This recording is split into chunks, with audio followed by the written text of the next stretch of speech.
Hello students, आज हम लोग एचआरएम में क्षतिपूर्ति नियोजन पढ़ेंगे, यानी कि कंपनसेशन मैनेजमेंट अप्रोच। ठीक, कंपनसेशन आप लोगों को क्षतिपूर्ति ऐसा लग रहा होगा कि क्षतिपूर्ति का मतलब है कि जब कोई लॉस हो जाता है तो उसके बदले में जो भी दिया जा रहा है वो क्षतिपूर्ति है। एक्चुअल में एचआरएम में क्षतिपूर्ति अलग होता है। क्षतिपूर्ति कंपनसेशन जो होता है, कंपनसेशन जो हो उसका मीनिंग एक अलग होता है। यहाँ पे क्षतिपूर्ति का मतलब होता है कि जब भी किसी एम्प्लॉय को रिक्रूट किया जाता है तो उसको जो अतिरिक्त सुविधाएं दी जा रही होती हैं उन्हें क्षतिपूर्ति कहते हैं। जैसे कि उन्हें एक्स्ट्रा छुट्टियां दी जा रही होती हैं, बोनस दिया जा रहा होता है, हाउस अलाउंस दिए जा रहे होते हैं, मेडिकल जो है कि सुविधाएं दी जा रही होती हैं, अपने कर्मचारियों को आने जाने की सुविधाएं दी जा रही होती हैं, यानी कि रेंट अवेलेबल कराया जा रहा होता है। तो वो सब क्या कहलाता है? वो सब क्षतिपूर्ति नियोजन कहलाता है। आजकल जब भी चाहे कैंपस रिक्रूटमेंट हो या नॉर्मल रिक्रूटमेंट हो, जब भी बड़ी कंपनी या संस्थान या संगठन किसी को रिक्रूट करने लगते हैं तो उनको ये सारी चीज़ें अपने रिक्रूटमेंट फॉर्म में मेंशन करनी पड़ती है कि वो एक कर्मचारी को अपने कौन कौन सी सुविधाएं देना चाहते हैं। क्षतिपूर्ति नियोजन इसीलिए इम्पॉर्टेंट है एचआरएम में, because we are know that the HRM department have right to recruit any employ.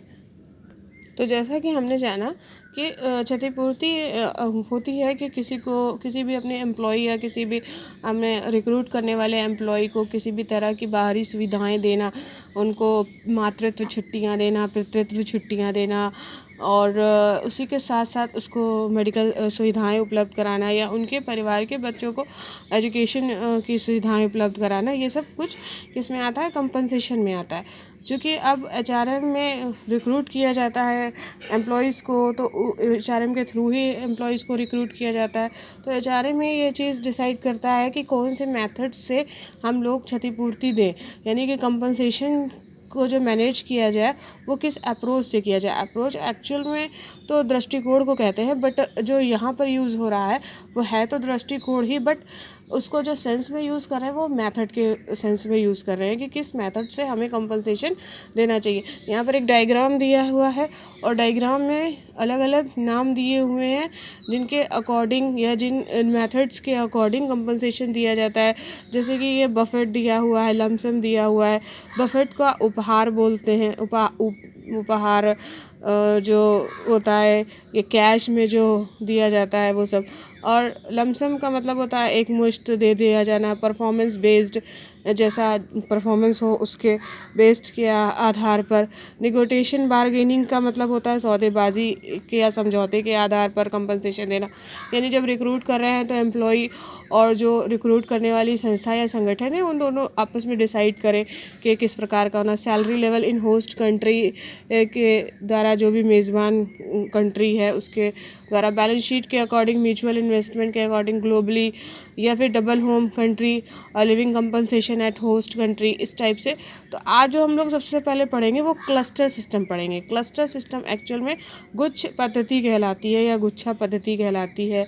ठीक, यानी ये जो समूह या ग्रुप में होती है वो, उसको हम पढ़ेंगे आज। इस मेथड को हम लोग पढ़ेंगे। बाकी आप लोग अपनी बुक्स से पूरे चैप्टर को रीड करिएगा। मेथड्स को मैं खुद बताऊंगी, बाकी जो आपको नॉर्मल रीडिंग के ही तौर पर दिया हुआ है या जो नॉर्मल है जिसमें आपको सिर्फ रीडिंग से ही समझ में आ जाएगा, तो आप उसकी रीडिंग ज़रूर करिएगा।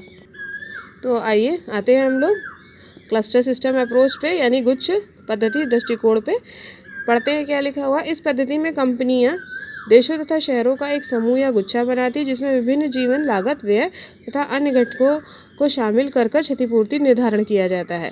यानी कि जो डिफरेंट सिटीज़ होते हैं, हमें मालूम है कि मेट्रो सिटीज़ का खर्चा अधिक होता है, वहाँ के लोगों का रहने का स्टैंडर्ड थोड़ा हाई होता है। उसके अर्बन और रूरल एरियाज़ में रहने वाले लोगों का खर्चा थोड़ा कम होता है, थोड़ा आउट एरिया में रहने वालों का खर्चा और भी कम होता है। यानी कि वहाँ पर जीवन लागत होती कितनी है, किसी को भी अपना जो लिविंग स्टैंडर्ड पे खर्च करना पड़ रहा होता है वो कितना खर्च करना पड़ा होता है। क्योंकि अगर किसी मेट्रो सिटी में आप रहिए जाके किराए किराए पे तो उस रूम का रेंट ज़्यादा पड़ेगा। अगर आप किसी ग्रामीण क्षेत्र में रह जाके तो उसका रेंट कम पड़ेगा। तो ये क्या करते हैं, इस सिस्टम में क्या किया जाता है कि इस तरह से विभिन्न ग्रुप बना लिए जाते हैं, समूह या गुच्छे बना लिए जाते हैं देशों या शहरों के। ठीक है, फिर देखा जाता है कि वहाँ पर लिविंग स्टैंडर्ड पर कितना एक्सपेंस करना पड़ रहा, उसके अकॉर्डिंग क्या किया जाता है, क्षतिपूर्ति का निर्धारण किया जाता है। अगर किसी को मेट्रो सिटी में रिक्रूट किया गया है तो उसका कंपनसेशन अधिक होगा, किसी को रूरल एरिया में रिक्रूट किया गया है तो उसको कंपनसेशन कम दिया जाएगा। इसमें विभिन्न शहर समूहों के लिए समान क्षतिपूर्ति दरों का भुगतान करती है। यदि उन शहरों में कोई अतिरिक्त घटक प्रभाव है या शामिल किए गए घटकों के अतिरिक्त हो तो उसके लिए अलग से भत्ते का निर्धारण करती है। अब जैसे लखनऊ भी मेट्रो सिटी है और मुंबई भी मेट्रो सिटी है, बट मुंबई और लखनऊ के रहने का अंतर है। अंतर क्या है कि वहाँ के लिविंग स्टैंडर्ड में थोड़ी सी महंगाई है और यहाँ पर थोड़ा सा कम है।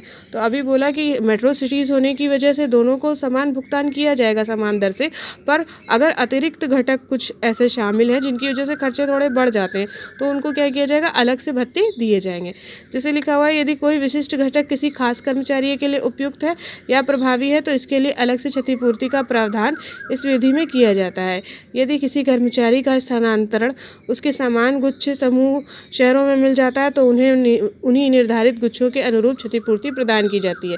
यानी एक मेट्रो सिटी से दूसरी मेट्रो सिटी में ट्रांसफ़र हुआ है तो सेम रहेगा, और अगर किसी का रूरल एरिया से मेट्रो सिटी में हुआ है तो रूरल एरिया में उसे जो कम कंपनसेशन मिल रहा था तो अब मेट्रो सिटी में आने पर उसे ज़्यादा कंपनसेशन मिलने लगेगा।